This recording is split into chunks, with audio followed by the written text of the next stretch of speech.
This is not a test. The government of Woodside County has issued a shelter-in-place warning for the following counties: Woodside County, Kirian County, Maple County.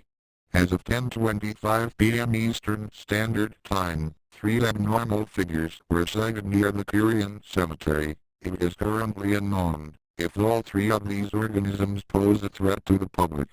As of now, it is requested you lock all doors and windows, and have access to a battery-powered radio, a stable supply of food and water, and a loaded firearm in case of emergency.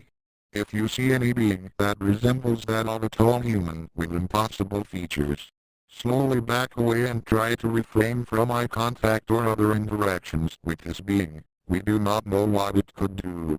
If you hear a distant cry for help, do not follow it.